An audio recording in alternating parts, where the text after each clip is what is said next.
Јас во Америка не сакав децата да ми учат со црнчишта, не пак овде со ѓупчишта. Со вакви погрдни зборови родител од македонска националност од Прилеп и викал и се заканувал по животот на директорката на основното училиште Добре Јовановски, Панде Николоска, бидејќи не сакал детето да учи во училиште каде што мнозинството се деца од ромска националност, а директорката пак не сакала да му даде согласност детето да учи во училиште во друг реон каде што не припаѓа согласно реонизацијата на Прилеп. Родителот се заканувал по животот на директорката и животот на нејзините две деца, од кои што едното е малолетно, а исто така потенцирал дека ќе и го запали автомобилот, бидејќи знаел каде живее.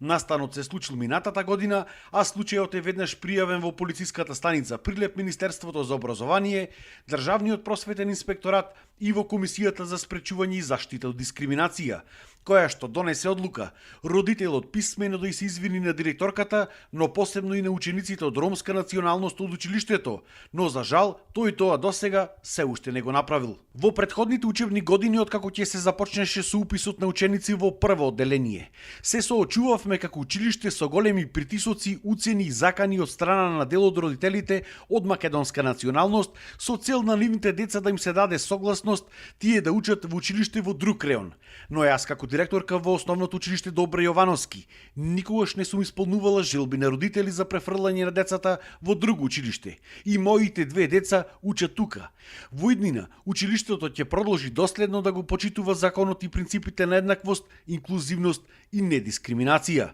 истакна во изјава директорката Николоска.